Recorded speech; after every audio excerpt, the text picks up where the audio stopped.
So before I begin, holy crap, I want to thank all of you so much for the support. I'll be changing my content every once in a while, but enjoy the video. Back at it again with another Mortal Kombat review.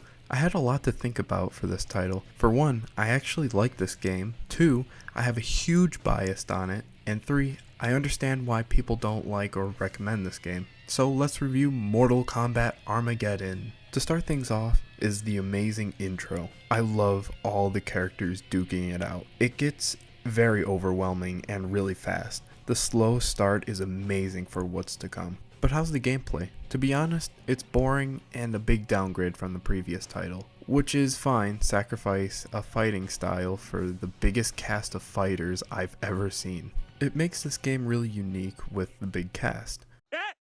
He said it! He said it! But the thing with Armageddon, the combos don't really line up.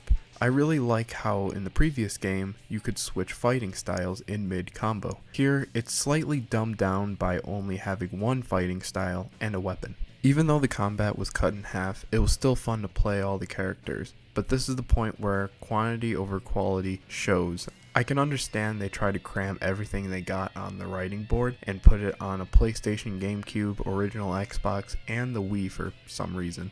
Unfortunately, the gameplay is the same, sadly. They tried to do the whole fighting in mid-air thing, which is the most Dragon Ball thing to see in this... never mind. I also forgot that you can create a fighter. I'll admit, it's really fun. It's not innovative nor original, but at least they tried to spice up the game a little. Another thing I have to mention are the stages. A lot of them are reused. Personally, I love the music in the stages. They are amazing and definitely reminds me that I'm getting old with the whole early 2000s style of games. And speaking of games, there's one minigame unlike the previous installment. We get a Mario Kart minigame, which is alright. I had a bit of fun with, but nothing special. I can go on and on about how this game is a mixed bag, but I want to break that mixed feeling and say some good things. The story is really good. I think the story between the brothers Taven and Dagon is pretty cool. I like how Taven interacts with the world and the characters, but I have one problem. He's not interesting to me. Now you could make an argument by saying that Midway was having trouble making new characters. I completely understand, but for me, I don't see much with him. Sorry for going off, but the ports for this game are really weird. I played it on the original Xbox as a kid. Some people had the GameCube version or the PS2 and the Wii for some reason. It's really strange how the Wii is the black sheep, which is fine, but I never see the Wii remote used for a fighting game. Okay, maybe one game. It's kind of weird how they have one exclusive character on the Wii, which is a female chameleon. The port that I would go with is the Xbox original or the PlayStation version. If you have a GameCube, that's fine, but I never owned one. The minigames is interesting, but they didn't get creative with it. It's a Mario Kart knockoff, and it's a little fun for a little bit. I remember playing a lot of this, but looking back at it now, it's a little boring. There is fun to be had. It's not like chess combat or Tetris minigame fun. It's something to play if you're bored with the story. Speaking of story, I think Armageddon stories are probably the best in the series.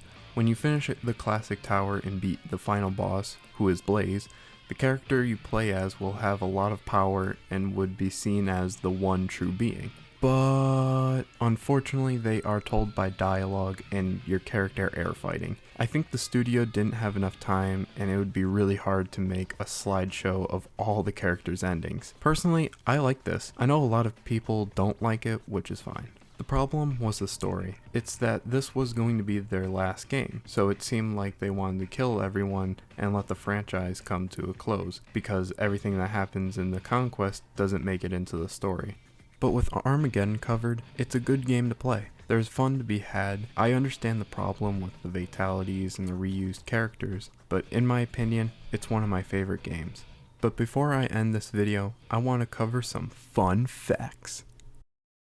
During the making of Armageddon, this was going to be the last Mortal Kombat game since they wanted to bookend the series. Thankfully, they didn't. In the game, there are 2 joke characters, Meat and Mocap. They're not meant to be taken seriously, like Mocap, and Meat, which he was a secret character in Mortal Kombat 4. Blaze is the final boss of the game. He was in the background of MK2, and the creators put him as the big bad. I'm Unique Frequency, signing off.